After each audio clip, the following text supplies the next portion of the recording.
हाँ जी भाई, नमस्कार। कैसे हो? शुरू करें कक्षा।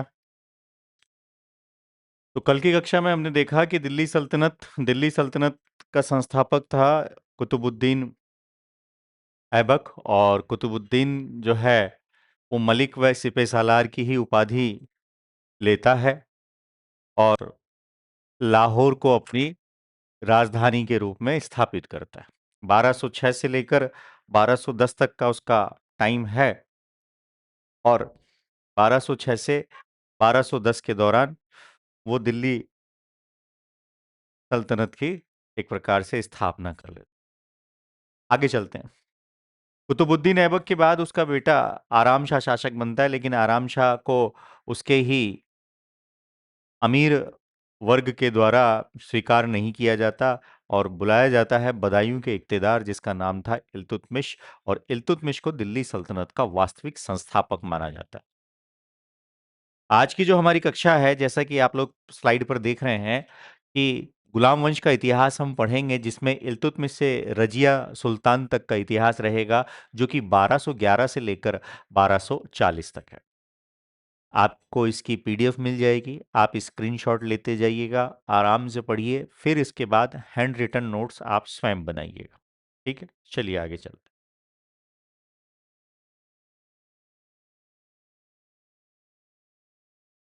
इल्तुतमिश पूरा नाम अगर आप देखेंगे तो आपको पता चल रहा है कि पूरा नाम यहाँ शमसुद्दीन इल्तुतमिश, टाइम पीरियड 1211 से लेकर 1236, और इसे दिल्ली सल्तनत का वास्तविक संस्थापक माना जाता है। और इसके द्वारा एक प्रकार से अगर आप देखेंगे तो ये इलबरी वंश या शमशी वंश से संबंधित था। तो ये पोर्शन भी आपको ध्यान में रखने की आवश्यकता है कि इल्तुतमिश जो था वो किस वंश से था, इलबरी वंश। इल्तुतमिश का अर्थ क्या होता है?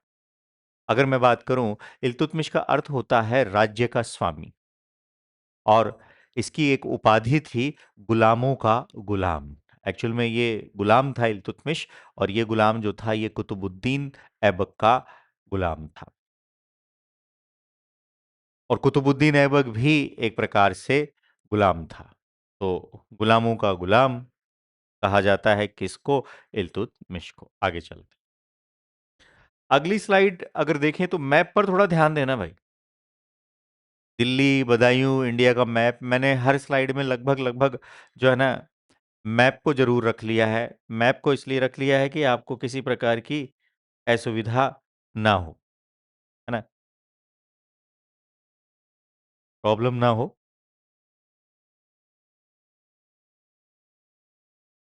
तो अब चलते हैं गुलामों का गुलाम यानी इल्तुतमिश के बारे में आगे पढ़ते हैं। 1197 में कुतुबुद्दीन ऐबक ने अनिहिलवाड़ विजय के बाद दिल्ली में इसे खरीद लिया। कहाँ खरीदा, क्या, इससे जरूरत नहीं है, लेकिन ध्यान रखने की आपको यह आवश्यकता है कि ये जो इल्तुतमिश था, ये इल्तुतमिश गुलाम था। और ये इल्तुतमिश गुलाम किसका था? ऐबक का। और ऐबक किसका गुलाम था? तो आप बताएंगे गौरी का। अब धनुर्विद्या, घुड़सवारी ये तो सिखाई जाती है। तो इसे एक पद दिया गया जिसे कहा गया है sir A Jahandar. Sir A Jahandar, you can say like bodyguard. एक पिक्चर भी आई थी ना, बॉडीगार्ड। तो सरे जहांदार का पद मिला है। और एक और पोस्ट आपको ध्यान रखने की आवश्यकता है इल्तुतमिश के बारे में, वो है अमीर शिकार।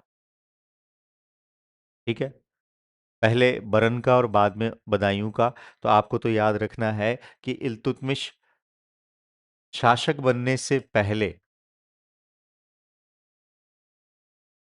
इल्तुतमिश शासक बनने से पहले बदायूं का गवर्नर था। इंपॉर्टेंट है, पूछ सकता है आपसे कि कहाँ का गवर्नर था।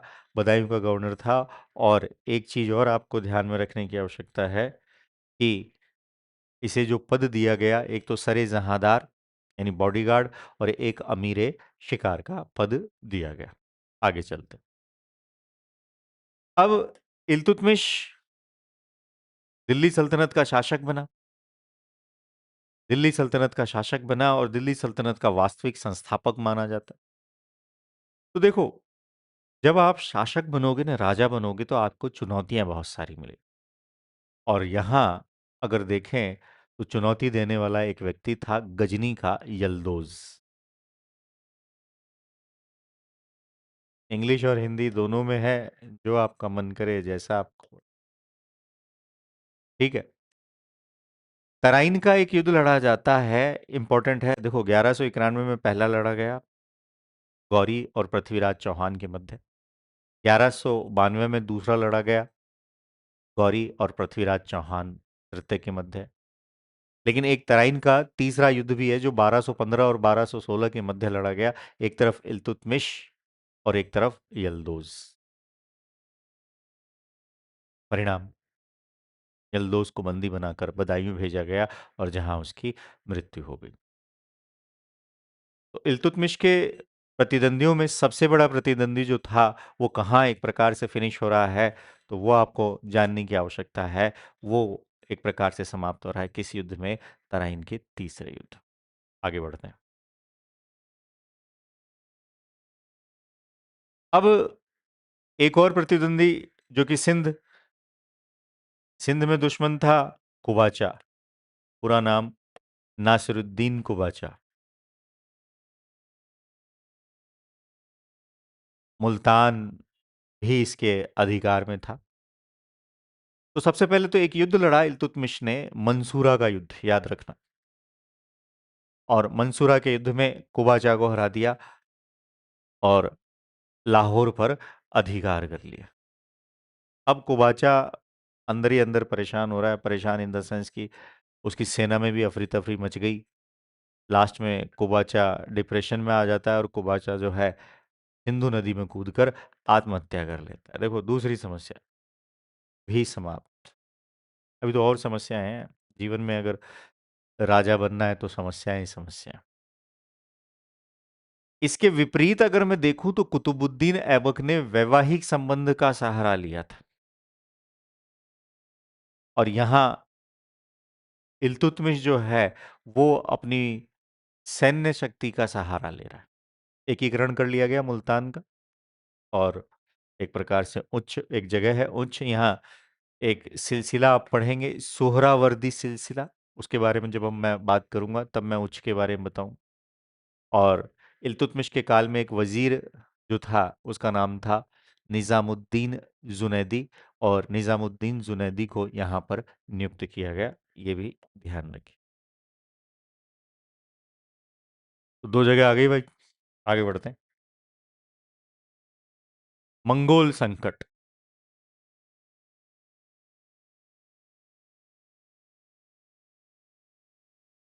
मंगोल क्या करते थे? सीधे ना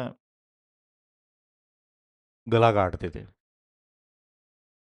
मतलब छोड़ते नहीं थे। ठीक है। तो ये जो है ना, मध्य एशिया, सेंट्रल एशिया, मध्य एशिया में एक व्यक्ति था, चंगेज खां। और चंगेज खां का एक विरोधी था, जिसका नाम था जलालुद्दीन मांगबरनी। लिखना बाद में, अभी तो समझते जाइए। अब जलालुद्दीन मांगबरनी जो था, वो भागा, और ये भागकर पहुंच गया सिंध तक। इस जलालुद्दीन मांगबरनी को ये आशा थी कि इल्तुतमिश इसे सहायता देगा। लेकिन इल्तुतमिश ने इसे सहायता देने से या शरण देने से मना कर दिया। ये कूटनीति है इल्तुतमिश की। अब बोले साहब, मना करने का फायदा, अगर मना नहीं किया होता तो ये जो चंगेज खां जो है, ये भारत पर आक्रमण कर देता।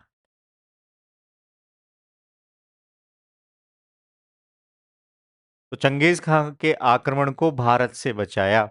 और इस प्रकार इल्तुतमिश ने क्या किया? तो इस प्रकार इल्तुतमिश ने सिंध को बफर स्टेट यानी मध्यवर्ती राज्य बनाया और मंगोल आक्रमण से एक प्रकार बचाया। इसने इल्तुतमिश ने, ध्यान रखिएगा। आगे चलते हैं, ये घटना कब की है तो सन भी आपसे पूछ सकता है, 1221। अब बात कर लेते हैं पूर्वी भारत अभियान, बंगाल और बिहार, 1225 से 1226। देखो, राजधानी बना ली है दिल्ली, और दिल्ली में जो बैठा है ना वो खतरों का खिलाड़ी है, चाहे सीएम चाहे पीएम। तो बिहार का एक शासक था जिसका नाम था हिसामुद्दीन, और हिसामुद्दीन एवाज ने, यहाँ का एक शासक,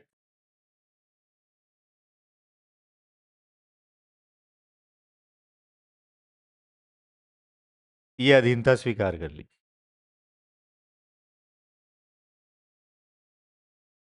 ठीक है साहब। तो दिल्ली ने क्या किया, अपना एक सूबेदार अपॉइंट कर दिया यहाँ।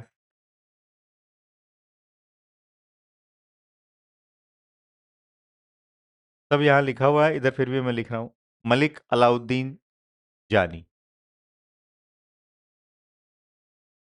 मलिक अलाउद्दीन जानी। अब ये जो इल्तुतमिश है,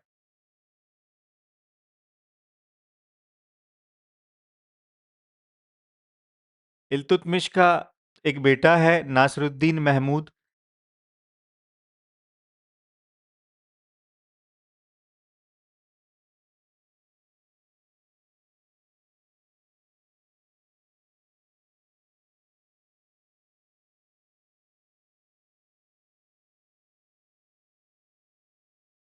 नासिरुद्दीन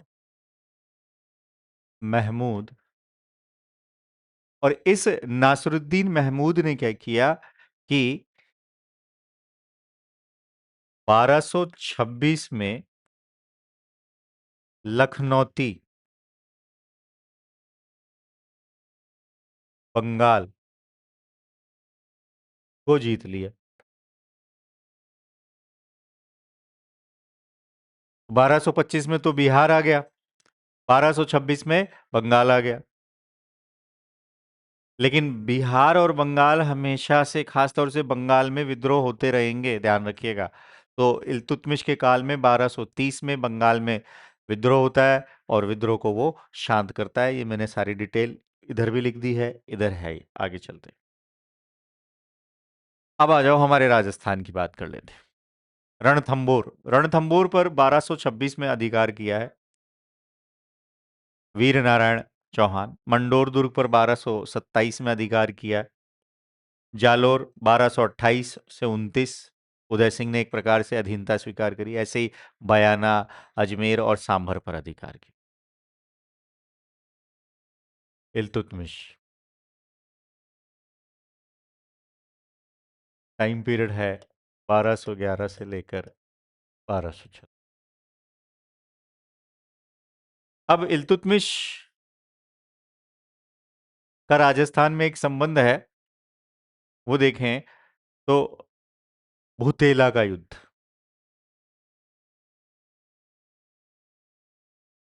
बैटल ऑफ भूतेला, ये 1227 में लड़ा गया है, और इल्तुतमिश और गुहिल वंश के एक शासक थे जिनका नाम था जेत्र सिंह, और इसमें इल्तुतमिश की पराजय होती है। और जयसिंह सूरी की पुस्तक है हम्मीर मद मर्दन, और एक याद रखिएगा, चीरवा शिलालेख, यहां से भी इस नागदा के युद्ध या भूतेला के युद्ध की जानकारी मिलती है। ये एक अपने राजस्थान से संबंधित। आगे चलें। अब आइए, इल्तुतमिश को हम लेकर चलते हैं दिल्ली से मध्य भारत।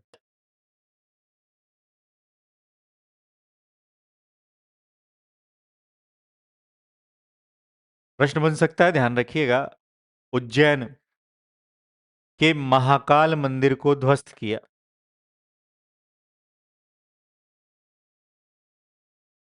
ये गलती कर दी। फिर ग्वालियर का एक शासक था जिसका नाम था मंगलदेव। 1232 मंगलदेव को पराजित किया और यहाँ रजिया की सैन्य क्षमता दिखी। और यही वजह है कि आप पढ़ते हैं कि इस अभियान के बाद इल्तुतमिश ने अपने सिक्कों पर रजिया के नाम को अंकित करवाया था, तो ग्वालियर विजय। तो ग्वालियर विजय के बाद ही, बहुत इंपॉर्टेंट है,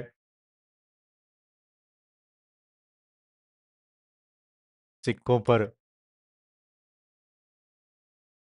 रजिया,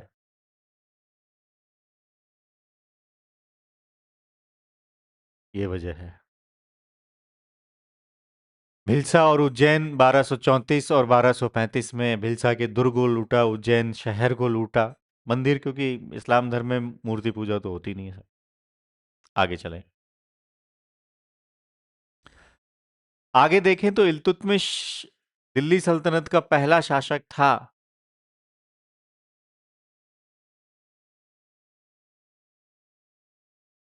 इल्तुतमिश दिल्ली सल्तनत का पहला शासक था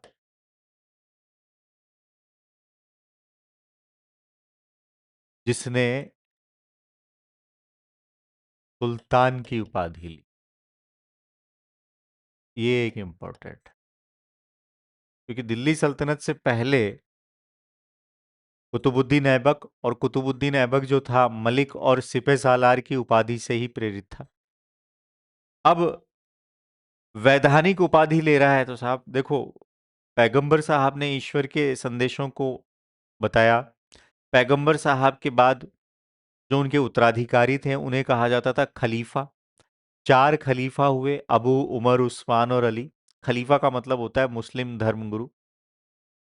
अब जब इल्तुतमिश दिल्ली सल्तनत का शासक बनता है, उस समय बगदाद जो था इस्लामिक केंद्र था, और यहाँ के जो खलीफा थे उनका नाम था अल मुस्तनिर बिल्लाह,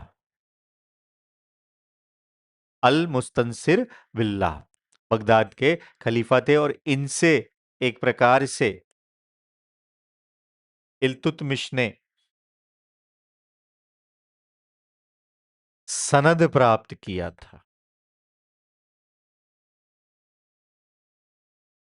कौन से खलीफा से? बगदाद के खलीफा अल मुंतसिर बिल्लाह से मानाभिषेक, या जिसे आप कह सकते हैं सनद प्राप्त किया था।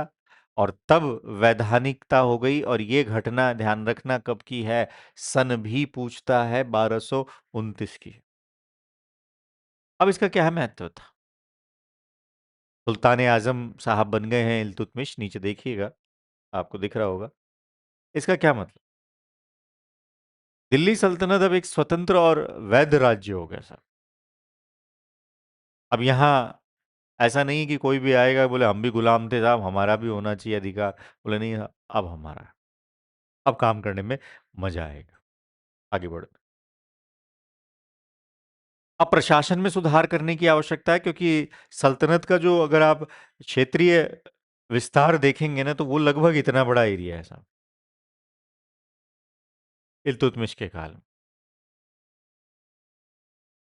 और जब तक एरिया नहीं देखेंगे तब तक आपको चीजें समझ में नहीं आएगी। तो बोले साहब इतने बड़ा एरिया, तो इसको कंट्रोल रखना है। और देखो 1211 से लेकर 1236 तक है, इन लगभग लगभग 25 सालों तक शासन किया है। तो 25 सालों तक शासन चलाने के लिए इल्तुतमिश को कोई ना कोई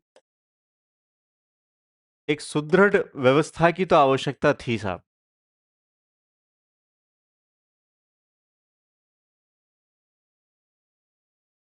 अब इस सुदृढ़ व्यवस्था के लिए उसने क्या किया, तो एक चालीसा दल बनाया है। ये एक इंपॉर्टेंट है। बोले चालीसा दल क्या था साहब? 40 तुर्क दासों का, शमशी दासों का एक शक्तिशाली गुट था। चलो ठीक है, 40सा दल, 40 तुर्क दासों का एक पावरफुल ग्रुप है सा। अब इसका नामकरण देख लेते हैं। एक इतिहासकार हुए जिनका नाम है बर्नी।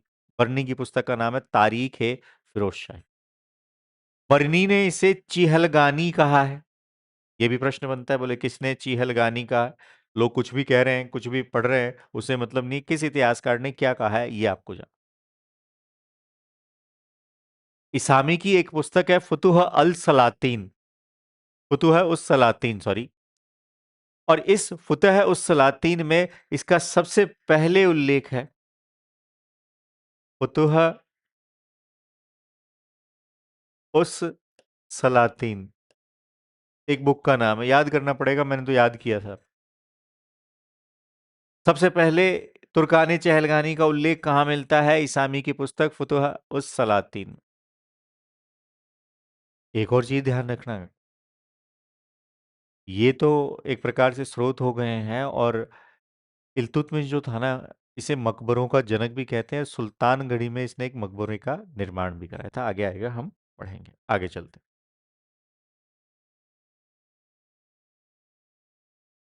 1236 में इसका अंतिम अभियान होता है, बाबियान, ठीक है, खोखरों के विरुद्ध।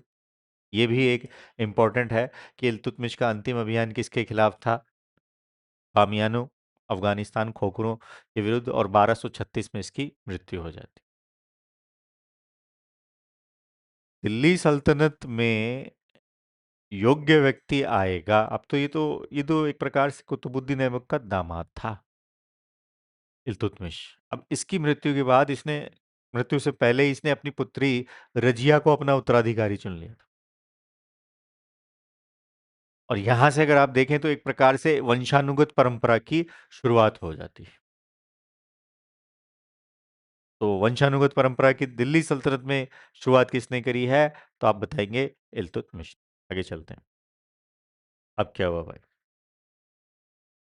थोड़ा सा और देख लो इल्तुतमिश के बारे में, दो चार चीजें। इल्तुतमिश जो है, इसने 1211 में राजधानी को लाहौर से दिल्ली स्थानांतरित किया। यह भी एक इंपॉर्टेंट है, हालांकि कई एग्जाम में पूछ लिया है। एक विद्वान है जिनका नाम है आरपी त्रिपाठी। और आरपी त्रिपाठी जो हैं, वो कहते हैं कि इल्तुतमिश जो है ये मुस्लिम राज्य का वास्तविक संस्थापक है। देखो, वास्तविक संस्थापक का मतलब मैंने पहली क्लास में समझा दिया है, फिर भी थोड़ा सा मैं यहां बताना चाहूंगा। वास्तविक संस्थापक जो है, ओरिजिनल फाउंडर जो है, उसका मतलब ये हुआ कि राज्य को सुदृढ़ीकरण देने वाला। राज्य को सुदृढ़ीकरण कैसे दिया जाएगा? तो राज्य का जो सुदृढ़ीकरण किया जाएगा, प्रशासन को मजबूत बनाकर, सैन्य व्यवस्था को मजबूत बनाकर, अर्थव्यवस्था को मजबूत बनाकर, क्योंकि शुरुआती स्टेज है ना भाई। तो शुरुआती स्टेज में तो आपको इन सब चीजों पर ध्यान देने की आवश्यकता है। एक विद्वान हुए जिनका नाम है ईश्वरी प्रसाद। ईश्वरी प्रसाद जी जो हैं, वो इल्तुतमिश को गुलाम वंश का वास्तविक संस्थापक मानते हैं। तो एक प्रकार से आपको ध्यान रखना है। और यहां पर जो लिखा हुआ है कि अधिराजत्व में विश्वास रखा, तो ये हटा दें, एक प्रकार से कोई जरूरत नहीं है। ये तीन बिंदु आपको ध्यान में रखने की आवश्यकता। आगे चलते हैं। प्रशासन में सुधार। प्रशासन में सुधार के लिए इल्तुतमिश ने क्या किया? दो चीजें करी है।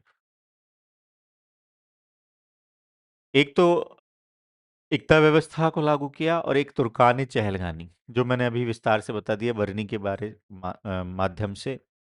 फिर मैंने आपको बताया इसामी की पुस्तक फुतुह उस सलातीन के माध्यम से। अब यहां आप देखिए कि एकता व्यवस्था की शुरुआत, एकता क्या है, ये एक इंपॉर्टेंट। तो मैं प्रशासन में तो पढ़ाऊंगा आपको पूरा एकता, लेकिन थोड़ा सा यहाँ शॉर्ट में समझा दूं कि एकता जो है ना, ये अरबी भाषा का शब्द है। और दूसरी चीज अगर हम बात करें, तो इसका मतलब हो गया भूमि का क्षेत्र, भूमि।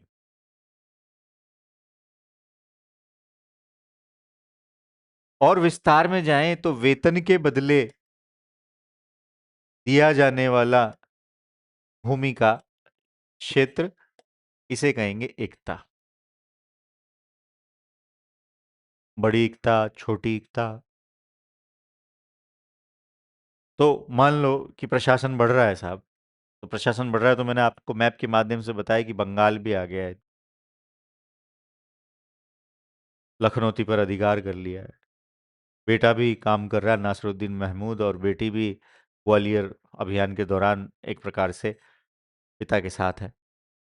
तो ऐसी स्थिति में यहाँ पर लौटेंगे ना जब जीतने के बाद इस क्षेत्र से, तो जब इस क्षेत्र से जीतने के बाद लौटेंगे तो वहां पर किसी ना किसी को अपॉइंट करेंगे, अपॉइंट करेंगे तो वो काम करने के पैसे भी तो लेगा। तो उसको कहा गया कि तू यहाँ प्रशासन भी चला और यहां से रेवेन्यू भी कलेक्ट कर।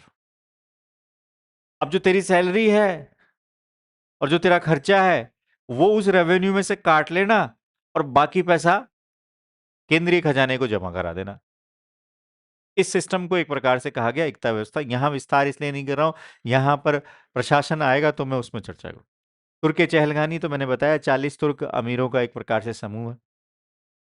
वजीर जुनैदी के बारे में भी मैंने आपसे पहले अभी पिछली स्लाइड में चर्चा कर ली। आगे चलते हैं। अब आइए, मैंने कहा अर्थव्यवस्था में सुधार।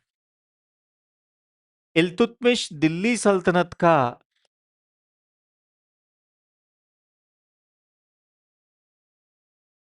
इल्तुतमिश दिल्ली सल्तनत का पहला सुल्तान था जिसने शुद्ध अरबी के सिक्के चलाए। इंपॉर्टेंट है,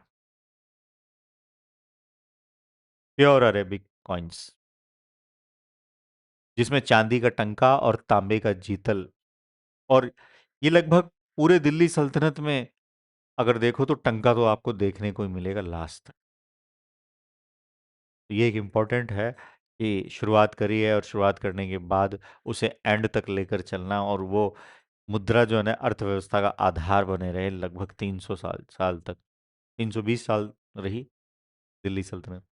चांदी का टंका, सिक्के भी अगर देखें तो लिखा हुआ है, फिर भी मैं लिख दूं, और तांबे का पीतल।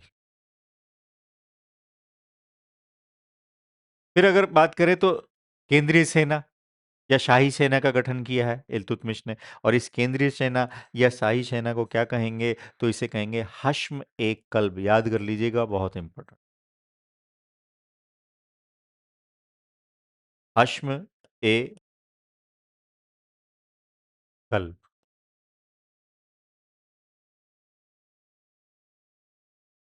अब आ जाएं साहब,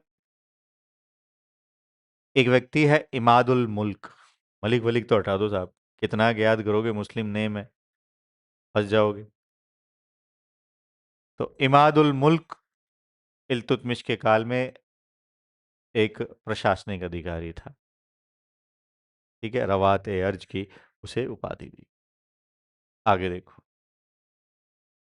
जनता को भी एक प्रकार से न्याय व्यवस्था देने के लिए क्या किया है इल्तुतमिश ने। इल्तुतमिश ने क्या किया, न्याय की जंजीर लगा दी साहब। महल के बाहर संगमरमर के 2 शेर लगवा दिए हैं, और शेर के गले में घंटी है।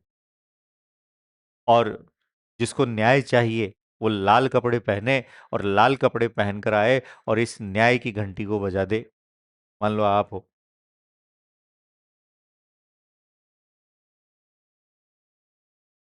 ठीक, और आप आए और आपने लाल वस्त्र पहनकर न्याय की घंटी, इधर से आएगा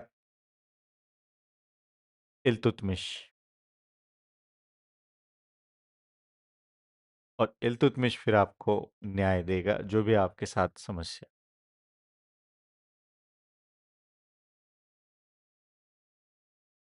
तो पहला पॉइंट, न्याय की जंजीर। दूसरा, जिसको जस्टिस चाहिए वो लाल कपड़े पहन कर आए, और ईरानी राजतंत्र, ईरानी कस्टम्स को एक प्रकार से लागू किया। दो हिस्टोरियंस या साहित्यकारों को भी याद रख लें, एक का नाम है मिनहाजुस सिराज और एक मलिक ताजुद्दीन। और आगे आएगा चलते जाएंगे। तो न्याय की जंजीर मेरे ख्याल से समझ में आ गई हो। आगे चले। साहित्य। अब अरबी तो रहेगी रहेगी। अगर हम बात करें यहाँ तो एक विद्वान है, फक्र ए मुदव्विर। फक्र ए मुदव्विर, एक दो बार बोलेंगे ना थोड़ा धीरे धीरे तो आ जाएगा। ठीक है। तो अदाब उल हर्ब एक पुस्तक है जिसकी रचना फक्र ए मुदव्विर के द्वारा की गई है। अदाब उल हर्ब ये पुस्तक है और इसके लेखक जो हैं फक्र मुदव्विर है। किस पर लिखी गई है? युद्ध कला पर, ये थोड़ा सा याद रखना। फिर एक पुस्तक है जवामी उल हिकायत।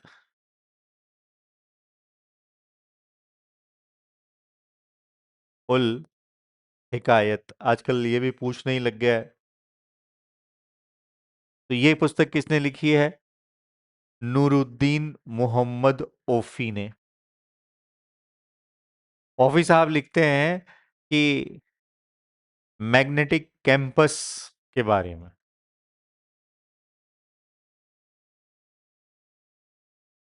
ठीक है। तो फक्र मुदव्विर और मोहम्मद औफी, और मोहम्मद औफी की बुक का नाम है जवामी उल हिकायत। और इसमें मैग्नेटिक कैंपस जो यहाँ दिख रहा है आपको, उसकी जानकारी मिल रही है। और इल्तुतमिश के काल में एक पद बना है जिसका नाम है शेखुल इस्लाम। फिर वही सुहरावर्दी सिलसिले से संबंधित शेख नूरुद्दीन आएंगे। और नवीन पद बना है, याद रखना, शेख उल इस्लाम। जब भक्ति सूफी पढ़ाऊंगा तब आएगा, इसके काल में तो इल्तुतमिश के काल में। आगे बढ़ते हैं। फिर आइए रुकनुद्दीन फिरोज शाह। अब रुकनुद्दीन फिरोज शाह इल्तुतमिश के बाद शासक बनता है। इसकी अगर हम बात कर लें तो विलासी था।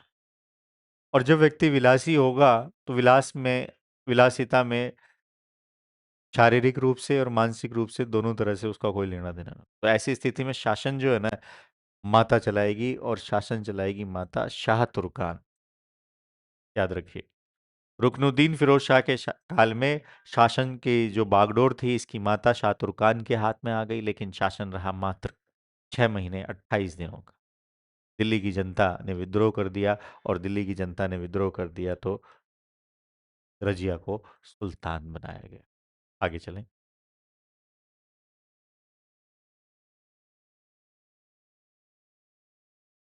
रजिया सुल्तान, प्रथम व अंतिम महिला सुल्तान। लाल वस्त्र पहनकर, जैसा कि मैंने बताया कि न्याय की जंजीर थी इल्तुतमिश के काल में, तो रजिया सुल्तान लाल वस्त्र पहनकर जनता के बीच पहुंच जाती है न्याय मांगने। बोले आप सुल्तान हैं।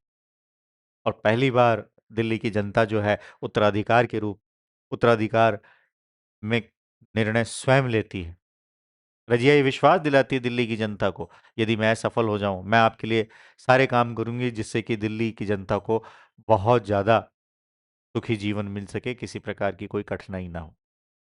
और अगर मैं अपने कार्यों में असफल रहूं तो रजिया कहती है कि मेरा सिर काट दिया जाए। तो लाल वस्त्र पहनकर रजिया सुल्तान आती है।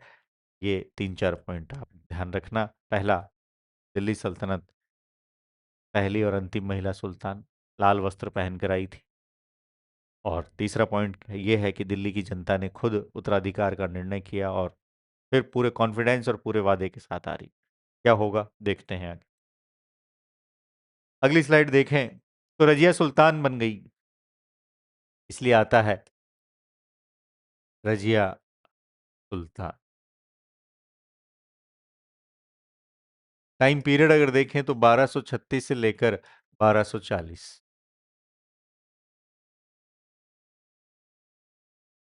अब पापा के साथ युद्ध किया ही था, युद्ध कला का अनुभव था। इसने क्या किया, अपने पैतृक परंपराओं को तोड़ना शुरू किया और पहली बार पर्दा प्रथा का त्याग कर दिया। दरबार में जब रजिया आती थी तो कोट और टोपी पहनकर आती थी। कोट को कहा जाता था कूबा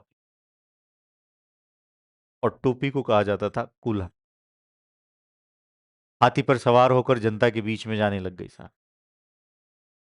और इसने एक उपाधि ली थी, उम्दत उल निस्वा।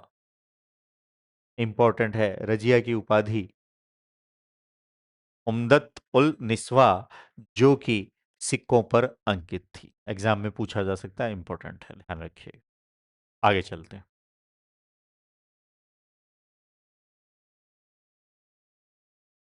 अब रजिया सुल्तान बनी है, तो रजिया अब कुछ अधिकारियों को जैसे भी को नियुक्त करेगी। देखिए, चाहे सीएम हो चाहे पीएम हो, सत्ता प्राप्त करने के बाद प्रत्येक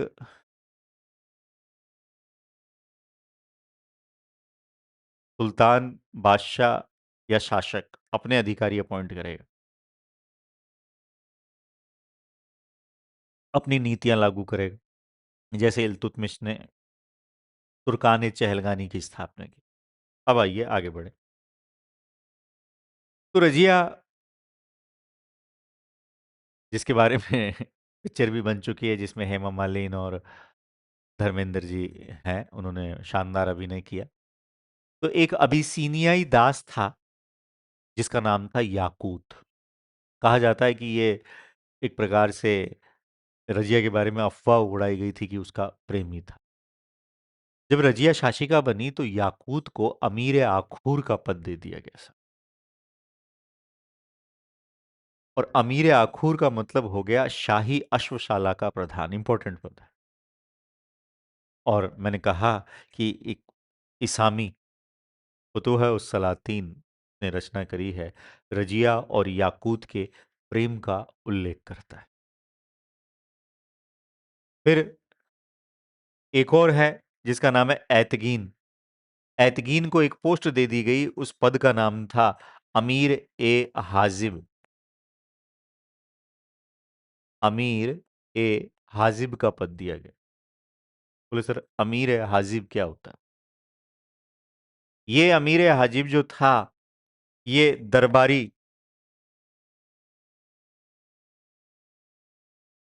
शिष्टाचार से संबंधित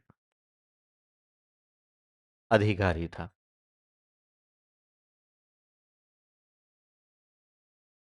कुल मिला के ऐसे समझिए, अमीर आजिब का मतलब है कि किसी को भी सुल्तान से अगर मिलना है तो पहले अमीर आजिब से बात करनी पड़ेगी। और एक और अगर आप देखें तो नाम देखने को मिल रहा है जिसका नाम है अल्तूनिया। और ये जो अल्तूनिया था ना, ये भटिंडा का गवर्नर बना। तो पहला याद रखेंगे याकूत। देखो, विस्तार से पढ़ा रहा हूँ, टेंशन मुक्त होकर पढ़ा रहा हूँ, ये नहीं कि घास काटनी साहब उतारो, स्क्रीनशॉट लो, आपका जैसा मन करे वैसा। समझना जरूरी है सारी चीजें। है, लिखना आपको है, मटेरियल मैं आपको दे ही दूंगा, इसलिए मस्ती से पढ़ी। और ईमानदारी से बताऊं, वही विद्यार्थी देखें जो तैयारी करने वाले हो। अब याकूत को अमीर आखूर का पद दे दिया गया, याद रखना है, मैच कराने वाले प्रश्न आ सकते हैं। एतकीन एतकीन को अमीर हाजिब का दरबारी शिष्टाचार से संबंधित पद दे दिया गया। और अल्तूनिया को भटिंडा का गवर्नर बना दिया गया पंजाब के पास। अब ये जो रजिया ने पोस्ट दी ना,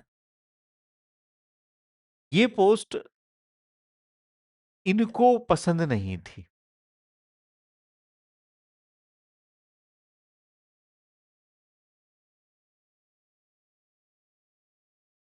बोले ये कौन? ये चालीसा दल। ये चालीसा दल जिसे तुर्काने चहलगानी कहते हैं। और चालीसा दल के लोगों को ये मंजूर नहीं था कि कोई महिला उन पर हुक्म चलाए, क्योंकि महिला तो पर्दे में रहे। पहला कारण, देखो, सबसे बड़ा कारण रजिया के पतन का कह लीजिए, अंत का कह लीजिए, तो चालीसा दल है। और चालीसा दल की अगर बात करें तो ये जो चालीसा दल है इसमें पुरुष हैं, और इस चालीसा दल की जो स्थापना है इल्तुतमिश के द्वारा की गई थी। अब ये जो चालीसा दल है, पहली बात तो ये रजिया के शासिका बनने पर ही खुश नहीं था, और इसके बाद रजिया शासिका बन गई, पर्दा प्रथा को त्याग रही है, फिर शासिका बनने के बाद अगर देखें तो जनता के बीच घुड़सवारी में आ रही है। तो ऐसी स्थिति में ये नाराज थे, और फिर लास्ट में ये पोस्ट का जो वर्गीकरण किया ये भी इनको सही नहीं लगा, और यही वजह है कि इन्होंने रजिया का विरोध करना शुरू कर दिया। देखते हैं आगे क्या होता है।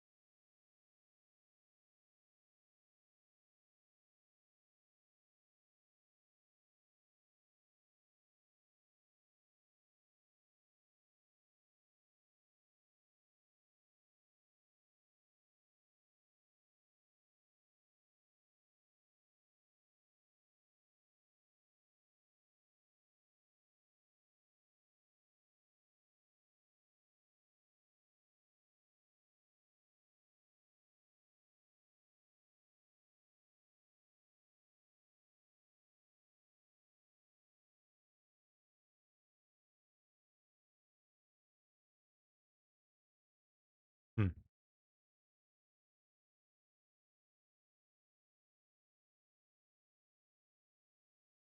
अब आप बात करते हैं कि रजिया ने काम करते हुए किस प्रकार की कूटनीति का सहारा लिया। अभी आपने थोड़ी देर पहले देखा कि रजिया के पिता यानी इल्तुतमिश के काल में चंगेज खां जलालुद्दीन मांगबरनी का पीछा करते हुए आ जाता है सिंध तक। जलालुद्दीन मांगबरनी को लगता है कि इल्तुतमिश सहायता करेगा, लेकिन इल्तुतमिश ने सहायता नहीं करी। इसी प्रकार ख्वारिज्म के शाह को भी शरण देने से इनकार कर दिया था किसने? रजिया ने। ये भी एक प्रकार से देखो, रजिया मगुन तो वही पिता वाले ही थे। वजीर जो था निजामुल जुनैदी, ये रजिया का विरोध कर रहा है। अब जिसके वजीर ही उसका विरोध कर रहे हैं, तो मैंने आपको बताया कि विरोध करने के पीछे रीजन क्या था।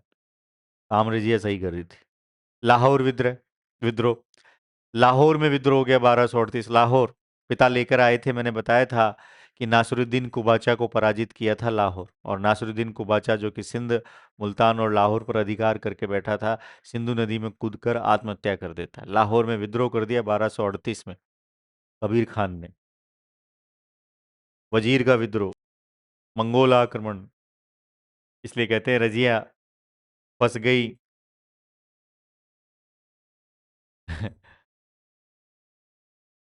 खराब नागरिकों के मध्य। भटिंडा का विद्रोह, अल्तूनिया देखो, भटिंडा का गवर्नर बनाया था अल्तूनिया को, अभी थोड़ी देर पहले मैंने आपको बताया। और इसी अल्तूनिया ने विद्रोह कर दिया। रजिया खुद जाती है विद्रोह को दबाने के लिए, लेकिन हार जाती। इधर अबिसीनिया याकूत आता है, लेकिन उसकी हत्या कर दी जाती है, और रजिया को कैद कर लिया जाता है। तो रजिया कैद हो गई साहब। ये लाइन समझ रहे हैं ना आप? सब गए। अब रजिया ने दिमाग लगाया, इधर रजिया कैद हो चुकी है, इधर रजिया का एक भाई था जिसका नाम था बैराम शाह, वो सुल्तान बन चुका है। बाकी 40 जो विरोध थे वही, कुछ आता ही नहीं था। मरते मरते भी रजिया दिमाग लगा रही है कि कैद में है, कैद में मरना ही है एक प्रकार। अल्तूनिया को कहा कि तू मुझसे शादी कर ले। अल्तुनिया ने कहा तू मेरे यहाँ एक तो कैदी के रूप में, बोले हूं तो दिल्ली की शासिका सुल्तान, और अपन दोनों मिलकर, यानी कि रजिया और अल्तुनिया,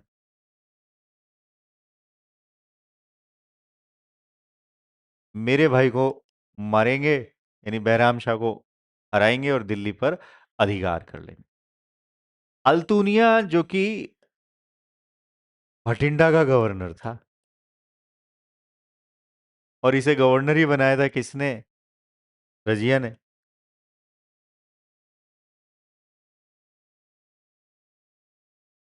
ठीक है, इसने दिमाग लगाया यार, रजिया कैद में है, अगर मैं रजिया से शादी कर लेता हूँ तो फिर हम तो आराम से दिल्ली तक पहुंच सकते हैं, कोई दिक्कत नहीं। बोला ओके, डन, डील डन, कबूल कबूल। चले साहब दिल्ली की तरफ। हरियाणा के निकट कैथल नामक स्थान पर कहा जाता है कि 13 अक्टूबर 1240 को डाकुओं ने रजिया की हत्या कर दी।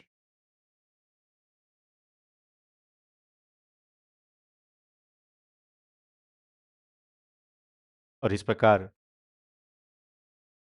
रजिया सुल्तान चालीसा दल और पुरुष प्रधान समाज का शिकार बन गई।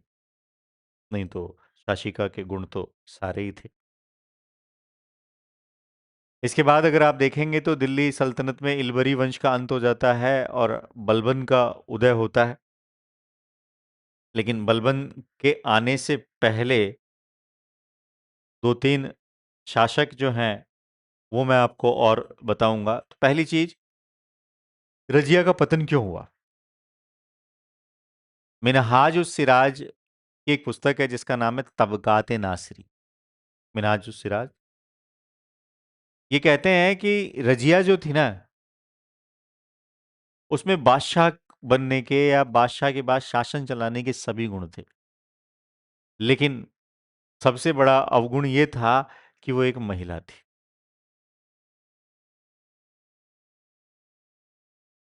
हबीबुल्ला साहब कहते हैं कि यह तुर्क सैनिक अभिजात वर्ग की विजय थी, रजिया का पतन नहीं हुआ। क्योंकि वास्तव में देखा जाए तो सत्ता तो तुर्कान ए चहलगानी के हाथ में थी। तो देखो गौर से कि ताज को पकड़ रखा है 40 सरदारों ने, इनमें बलबन भी है भाई, ध्यान रखना। आगे चलते हैं। मुइजुद्दीन बहराम शाह, 1240 से लेकर 1242 तक बहराम शाह के बारे में कहा जाता है कि एक सत्ताहीन राजकुमार था, कोई शासक मतलब पावर नहीं थी इसके पास। एक नया पद बना, नायब ए ममलात। मुमलकत कहते हैं, मैंने इसको ममलात कर दिया। नायब ए ममलात। तो ये एक प्रकार से संरक्षक। देखिए सबसे टॉप रहेगा सुल्तान। सुल्तान के बाद सेकंड पावर वजीर। लेकिन वजीर और सुल्तान के बीच एक और पद बना दिया गया जिसका नाम था नायब ए मुमलकत, जिसे मैंने कहा नायब ए ममलात, अर्थात सुल्तान का संरक्षक। तो ये जो करेगा ना, संरक्षक जो करेगा वही सुल्तान करेगा। तो ये संरक्षक नामक सुमानी आई है, और इस पर सबसे पहले बैठाया गया था ऐतगीन को, मलिक इख्तियारुद्दीन ऐतगीन। ध्यान रखना, डायरेक्ट सवाल है, और कोई सवाल नहीं, जो जो आता जाएगा। प्रशासन अलग से, स्थापत्य अलग से, मैंने बता दिया, वो हम पढ़ेंगे। इसके बाद अगर देखें तो मंगोल आक्रमण हो रहा है बहराम शाह के काल में, 1241 में लाहौर पर हो रहा है, तैयर बहादुर के नेतृत्व में। लाहौर जा रहा है भाई, जबकि राजधानी थी कभी। आगे चलें। अगला शासक है अलाउद्दीन मसूद शाह। ये रुकनुद्दीन फिरोज शाह का पुत्र था। एक प्रकार से देखें तो इसके सिक्कों पर सर्वप्रथम बगदाद के अंतिम खलीफा अल मुंतसिर बिल्लाह का नाम अंकित हुआ है, और कुछ नहीं है यहाँ। एक एक लाइन के हैं, कोई जरूरत ज्यादा ध्यान देने की नहीं। फिर आ जाओ नासरुद्दीन महमूद, दरवेश राजा। बोले साहब दरवेश राजा के नाम से कौन जाना जाता था? तो नासरुद्दीन महमूद, 1246 से लेकर 1265। ये नाम इसलिए बता रहा हूं कि क्रम पूछ सकता है। क्या इसकी जीवन शैली थी? तो कुरान की नकल करता था। एक तो कुरान खवा थे, टोपियां सिलता था। लेकिन एक पत्नी थी बलबन की पुत्री, जिसका नाम था हुजैदा से विवाह किया था और इसे दिल्ली सल्तनत का आदर्श सुल्तान कहा जाता है। तो कुतुबुद्दीन ऐबक का उत्तराधिकारी आराम शाह, फिर आराम शाह के बाद इल्तुतमिश, इल्तुतमिश के बाद उसके उत्तराधिकारी नासरुद्दीन महमूद तक, और नासरुद्दीन महमूद के बाद अब आ जाएगा नया वंश बल्बी वंश, जो कि हम पढ़ेंगे अगली क्लास। और इसका मटेरियल मैं आपको पीडीएफ अटैच कर दूंगा। धन्यवाद, फिर मिलते हैं।